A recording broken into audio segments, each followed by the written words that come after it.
ఇక డీటెయిల్స్ లోకి వెళ్తే రానున్న వర్షాకాలం దృష్ట్యా కాకినాడ నగరంలో ముంపు సమస్య లేకుండా ఉండేందుకు ముందస్తుగానే కాకినాడ నగరంలోని అన్ని మేజర్ మైనర్ డ్రైన్లలో పూడికతీతను చేపట్టడం జరిగిందని కాకినాడ సిటీ ఎమ్మెల్యే వనమాడి కొండబాబు పేర్కొన్నారు. కాకినాడ నగరంలో దుమ్ములపేట ప్రాంతంలో డ్రైనేజీల్లో చేపట్టిన పూడికతీత పనులను ఆయన అధికారులతో కలిసి పరిశీలించారు. బుధవారం కాకినాడ సిటీ సాంబమూర్తి నగర్ రెవెన్యూ కాలనీలో ఉన్న ప్రధాన డ్రైన్లను ఎమ్మెల్యే వనమాడి కొండబాబు పరిశీలించారు. డ్రైన్లలో నీరు పారకుండా అడ్డుగా ఉన్న చెత్తను శుభ్రం చేసేందుకు వీలుగా లేని ప్రాంతాలను పరిశీలించి వాటి సమస్యను పరిష్కరించేందుకు అధికారులకు ఆదేశాలు జారీ చేశారు. ఈ సందర్భంగా ఎమ్మెల్యే వనమాడి కొండబాబు మాట్లాడుతూ కాకినాడ నగరంలో పారిశుద్ధ్యం మెరుగుపరిచేందుకు ప్రణాళికాబద్ధంగా కృషి చేయడం జరుగుతుందని, రానున్న వర్షాకాల నేపథ్యంలో ముంపు ప్రాంతాలపై ఎటువంటి ప్రభావం పడకుండా ఉండేందుకు డ్రైన్లలో పూడికి తీయటం జరుగుతుందని తెలిపారు. గతంలో తమ ప్రభుత్వం అధికారంలో ఉన్న సమయంలో నగరంలో ప్రధాన డ్రైన్లను నిర్మించడం జరిగిందని, కానీ గత ప్రభుత్వంలో వాటి నిర్వహణ చేయకపోవడం వల్ల ఎక్కడికక్కడే ఉండిపోయి డ్రైన్లలో నీరు పారకపోవడం, నగరంలోని పలు వార్డులు నీట మునగడం జరుగుతుందని తెలిపారు. ప్రస్తుతం వర్షాకాలం రానున్న నేపథ్యంలో వర్షాలు పడేలోపు డ్రైన్లలో పూడికి తీతలు పూర్తయ్యే విధంగా ఆదేశాలు జారీ చేయడం జరుగుతుందని, ప్రభుత్వం అధికారులు చేస్తున్న కృషికి ప్రజలు కూడా తోడ్పాటు అందించి బాధ్యతతో ఉండాలని పిలుపునిచ్చారు.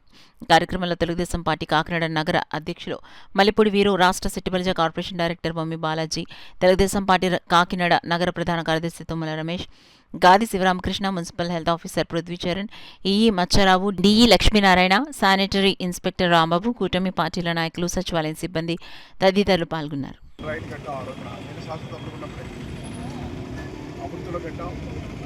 కట్టిన తర్వాత ఈ జంక్షన్కి వచ్చేటప్పటికి ఈ ప్రాంతానికి తీసుకెళ్ళాలంటే ఇది ప్రైవేట్ సైట్ అయిపోయింది.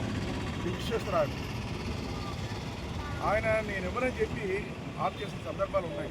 ఆ రోజున మీకు టీడీఆర్ బాండ్స్ ఇస్తామండి ప్రజల కోసం ఇవ్వాలని చెప్పి ఇవ్వలే.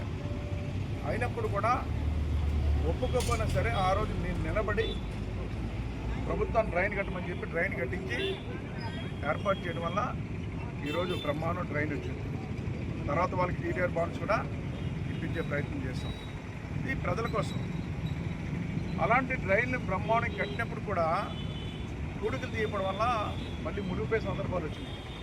అందుకే ముందు జాగ్రత్తతో ఈరోజు ఈ సంవత్సరం వర్షాలు పడకముందే డ్రైన్లని క్లీన్ చేయాలని చెప్పి ఈ నిర్ణయాలు తీసుకున్నాం. పనులు ప్రారంభించారు. దాన్ని ఏ విధంగా చేస్తున్నారో పరిశీలించడానికి వచ్చాం. బాగా చేస్తున్నారు. ఇంకా కొన్ని సూచనలు కూడా ఇచ్చాం. మనం ఆ రోజు డ్రైన్లు ఎక్కడైతే ఉన్న మేజర్ డ్రైన్స్ అన్నీ కూడా అలాంటి చోట్ల చెత్త అంతా వేసేస్తారని చెప్పి మళ్ళీ ఆ చెత్త అంతా స్టాక్ ఉండిపోవడం వల్ల డ్రైన్లు కదట్లేదని చెప్పి మెస్సులు కట్టాం. ఆ రోజున ఎక్కడెక్కడ మెస్సులు కడితే ఆ మెస్సుల దగ్గర ఆగిపోయేది చెత్త అంతా. ఆ చెత్త అంతా తీసేవారు. అలాంటి మెస్సులు లేవు. ఇప్పుడు మళ్ళీ పెట్టమని చెప్పి ఇంజనీరింగ్ సెక్షన్ ఇప్పుడే ఆదేశాలు ఇచ్చాం.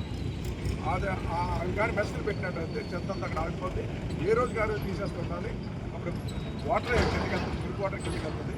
ఆ విధంగా చేయాలని ఆదేశాలు ఇవ్వడం జరిగింది. ఏదైనప్పుడు కూడా పట్టణంలో ఉన్నట్టు ప్రజలందరినీ కోరుతున్నాం. అన్ని డ్రైన్లు కూడా ఈరోజు క్లీన్ చేయమని చెప్పి ఇంజనీరింగ్ సెక్టర్కి ఆదేశాలు ఇచ్చాం. మీరు కూడా దగ్గరుండి అక్కడ ఉన్నటువంటి సచివాలయ సిబ్బంది కానీ అధికారులు కానీ ఇన్వాల్వ్ అయ్యి ప్రతి డ్రైన్ని కూడా క్లీన్ చేయవలసిగా ఈ సందర్భంగా కోరుకుంటూ ప్రజలు కూడా భాగస్వాములు అవ్వాలని మీ ద్వారా కోరుకుంటున్నాను. సందర్భంగా తెలియజేస్తున్నాను.